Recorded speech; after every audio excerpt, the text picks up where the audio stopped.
There's a lot to be said for keeping your eyes wide open when you're out walking.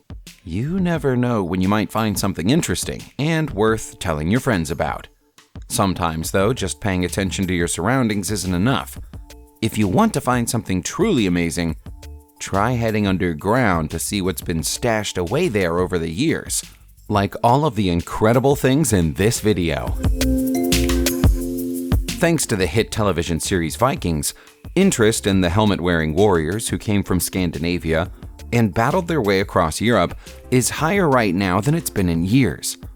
There's a new enthusiasm about finding Viking relics, and now a team of experts in Norway has found a whole Viking ship underneath a graveyard.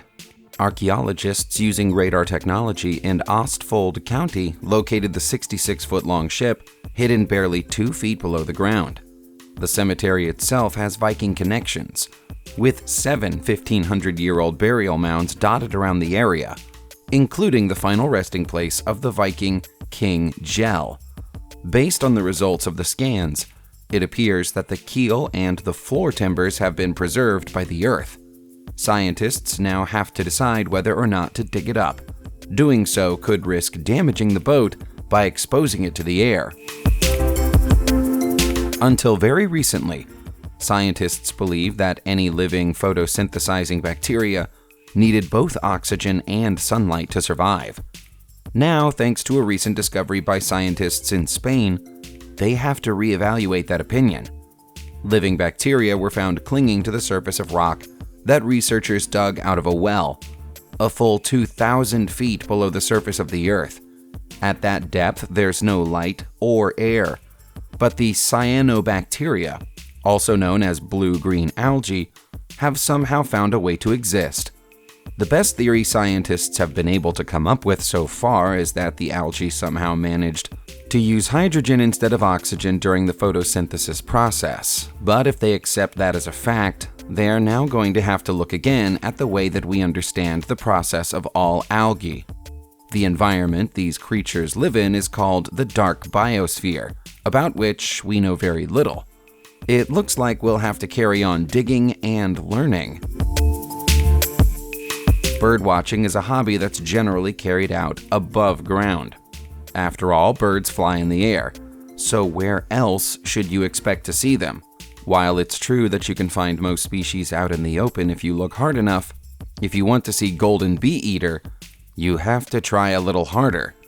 Ornithologist Alexei Levashkin was determined he was going to capture perfect photographs of the lesser spotted birds, and so he had to go below the surface to find their nests. He found the bee-eaters close to the banks of the Volga River, but he had to wait a while for his chance to use his camera. The birds were suspicious of his presence, so he stayed almost motionless in his camp for 2 weeks, until they accepted him as part of the environment. Only then was he able to get these beautiful pictures. The bee-eaters, which get their name because they raid hives and eat the bees they find there, are only as small as sparrows, but their bright colors make them easy to identify if you know where to look. A crashed plane can easily end up below the ground by accident, but there's an old MiG-21 plane buried near Prague in the Czech Republic, which found its way there deliberately. It's an art installation by British artist Roger Hirons. Hirons had to negotiate with military experts and dealers from all over Europe to persuade them to let him bury a plane, and the one that ended up in the 14-feet-deep grave is built from spare parts. The wings and chassis arrived separately and were assembled at the site before being conveyed into the earth. Hirons is an experienced sculptor who's worked with many materials, but a former fighter plane has to be classed as the most unusual. It took 3 days to assemble and then bury the MiG-21, with the process under constant scrutiny from environmental agencies, keen to ensure there was no risk of pollution or contamination from the buried parts. Hirons intended the burial to act as a symbolic funeral for the era of aeronautical innovation that the MiG planes represent. If you were a member of an insurgent group active during the time of the Soviet Union, it would make sense to keep your important documents hidden away somewhere out of sight. Being caught in possession of them would likely be a fatal mistake.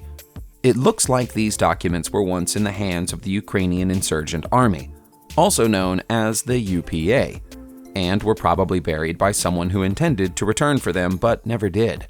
3 residents of the Ivano-Frankivsk area who were out walking happened upon the discovery by chance and alerted the director of a local museum. The stash includes cash, bank statements, Soviet-era identification documents, a Czech propaganda poster, and some caricatures of former UPA commander Roman Shukhevych. Some of the paperwork seems to detail UPA activity within Ternopil and Lviv. As it's known that Shukhevych spent time here, it might even be the case that the documents belonged to him. That would explain why nobody ever came back for them. He was executed in 1950. By the looks of things, someone in the Melitopol area spent a lot of time and money preparing for the end of the world, but then walked away from their sealed bunker when the end of days failed to occur on schedule. A team of diggers excavating an old warehouse found an entire survival bunker hidden away behind a secret door, and behind that secret door was the perfect hiding place to escape a nuclear apocalypse. The door was hermetically sealed, meaning everything beyond it has been perfectly preserved. There's a ventilation system, a living quarters, a bathroom, and a stockpile of 1990s-style computers and electronics equipment, along with survival equipment including gas masks. Is it possible that someone planned to hide here in the event of all the doomsday prophecies of the Millennium Bug turning out to be true? The door to the bunker is thick, and the construction is similar to what you'd expect to find in a bomb shelter. Whoever built this didn't want anything or anyone getting in to share the space. Going down the rabbit hole has long been used as a metaphor for exploring an idea or uncovering a secret. For a farmer in England, it turned out to be the way to find a whole series of delicately carved grotto caves with very mysterious origins. The caves are in Shropshire, and according to local legend, they've been there since the 1600s, when they were used by the followers of the mystical Knights Templar. The intricate network of caves is barely 3 feet below the surface of the field above them, and look the same now as they did on the day they were first carved. Some of the features of the caverns can be compared to a church. There's a font made out of sandstone, and the arches and walkways have a cathedral-esque appearance. While their true purpose is unknown, the Historic England Society has poured cold water on the Knights Templar theory. They think the caves were likely dug in the 18th or 19th century, long after the Knights Templar was disbanded. They do, however, think that black magic rites were once carried out down here and sealed them off from the public in 2012. There are rumors of secret Nazi underground bases in almost every country conquered by German forces during the Second World War, but most of the stories are just that, rumors. That's not the case in the Netherlands, though. Recently, the sands of the Dutch coastline close to The Hague, facing the North Sea, shifted for the very first time since the war ended. When they did, they revealed the entrance point to a series of luxury bunkers that are so extensive you could almost call them a city. It's thought these bunkers were part of what Hitler called his Atlantic Wall, as he attempted to build a fortified line from France to Norway and turn Europe into a huge fortress. At one point, over 3,000 Waffen-SS troops would have been housed within the bunkers, including Arthur Seyss-Inquart, who was installed as the leader of the Netherlands on Hitler's behalf after the country fell into their hands. There are more than 900 separate chambers below the ground, with Nazi military logos and lettering painted all over the walls, and the function of the rooms ranges from kitchens to saunas. Work has now started to make the bunkers safe, so they can be opened up as a museum. Whole underground cities sound like an idea from science fiction, but for thousands of people in Europe, they were once a way of life. It's believed that during its peak years, the now abandoned underground city of Derinkuyu in Turkey was home to more than 20,000 people, falling in and out of use for hundreds of years. It was abandoned for the last time during the early 1920s, and the entrances were concealed. Only 40 years later, when a Turkish man carrying out renovations in his basement knocked down a wall and found himself walking out into an underground street, was the city found once more. Derinkuyu is carved out of volcanic rock and may have been the effective capital city of a series of underground towns, all of which is connected to by long tunnels.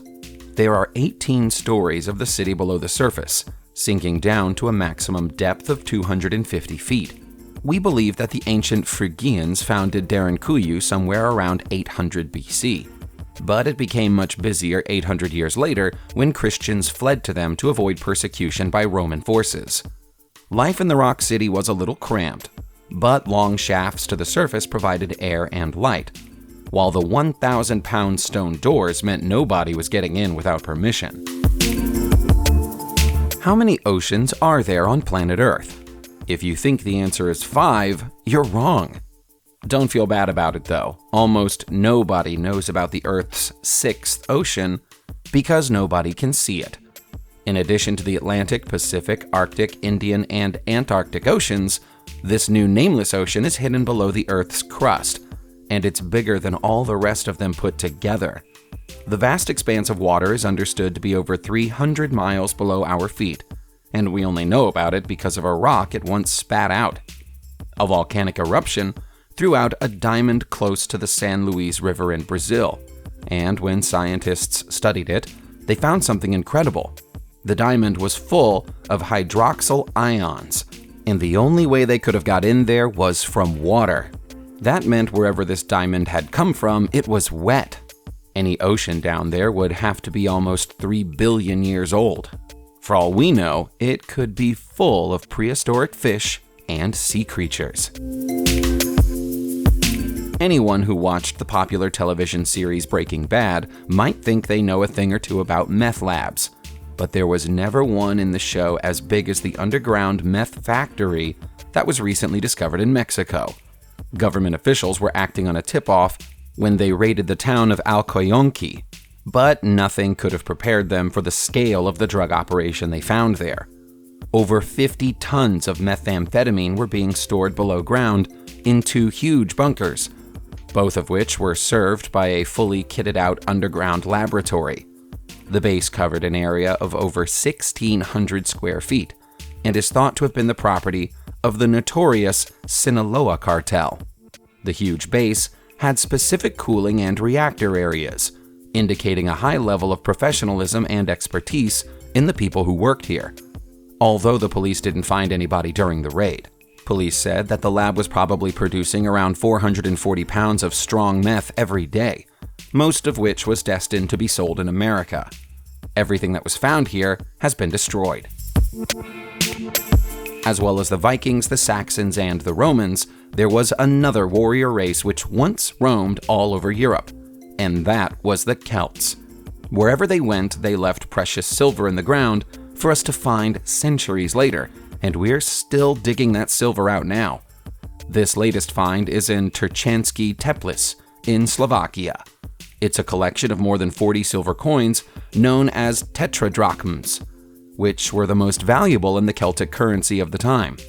Analysis of the metal suggests that silver used to press the coins is of Slovakian origin, meaning that the Celts had a permanent base here. The natural resources in this area would have been valuable to any occupying force, and so it's likely that it was fiercely guarded.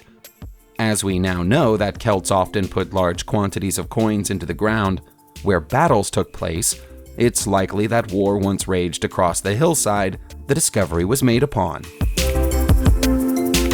Subscribe to the channel and turn on notifications, and you will be the first to know when a new video comes out.